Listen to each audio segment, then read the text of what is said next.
കോഴിക്കോട് താമരശ്ശേരി ചുരത്തിൽ അതിരൂക്ഷമായ ഗതാഗതക്കുരുക്ക്. ചുരം കയറുന്ന വാഹനങ്ങളുടെ നിര അടിവാരം പിന്നിട്ടു. ഹൈവേ പോലീസും ചുരം സംരക്ഷണ സമിതി പ്രവർത്തകരും കുരുക്കഴിക്കാൻ ശ്രമം തുടരുകയാണ്.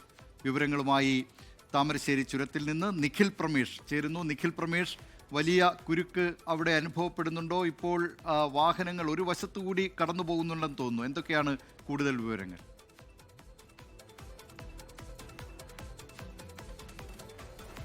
ദിലീപ് കുമാർ, പുതുവത്സരത്തിന് പിന്നാലെ ഈ ഊട്ടിയിലേക്കടക്കം ഒരുപാടധികം ആളുകൾ കടന്നു പോകുന്നതുകൊണ്ടാകണം വലിയ രീതിയിലുള്ള തിരക്കാണ് താമരശ്ശേരി ചുരത്തിൽ ഇപ്പോൾ അനുഭവപ്പെട്ടുകൊണ്ടിരിക്കുന്നത്. ഒരു വഴിയിലൂടെയും, ദിലീപ് സൂചിപ്പിച്ച പോലെ ഒരു വഴിയിലൂടെയും വാഹനങ്ങൾ കടത്തിവിടാൻ ഇപ്പോൾ പറ്റാത്തൊരു സാഹചര്യമുണ്ട്.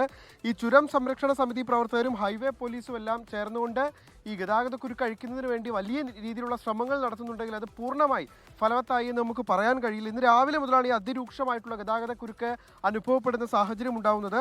ചുരം കയറുന്ന വാഹനങ്ങളുടെ നിര അടിവാരം വരെ പിന്നിടുന്ന ഒരു സാഹചര്യമാണ് ഉണ്ടാകുന്നത്. അത്രയധികം ക്യൂ അവിടെ രൂപപ്പെടുന്ന ഒരു സാഹചര്യം ഉണ്ടായിട്ടുണ്ട്.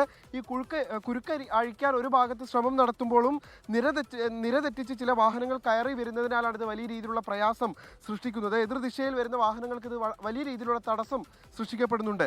എന്തായാലും ഈ 6 മണി മുതലാണ് വലിയ രീതിയിലുള്ള ഒരു ബ്ലോക്ക് ഈ ചുരത്തിൽ അനുഭവപ്പെടുന്നത്. അത് ഇതുവരെ പരിഹരിക്കാൻ കഴിഞ്ഞിട്ടില്ല എന്നുള്ളതാണ് നമുക്ക് കാണാൻ കഴിയുന്ന ഒരു കാഴ്ച.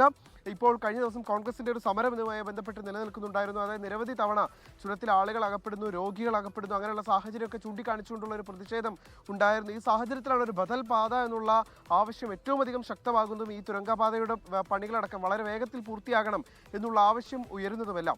എന്തായാലും നിലവിലത്തെ സാഹചര്യത്തിൽ അവിടെ കൂടുതൽ ഈ ഉദ്യോഗസ്ഥരോടക്കം സാന്നിധ്യം ഉറപ്പുവരുത്തണം എന്നുള്ള ആവശ്യമാണ് നിലവിൽ ഉയരുന്നത്. എന്തായാലും രാവിലെ 6 മണി മുതൽ ആരംഭിച്ച ഈ ഗതാഗതക്കുരുക്ക് ഇതുവരെ പരിഹരിക്കപ്പെട്ടിട്ടില്ല.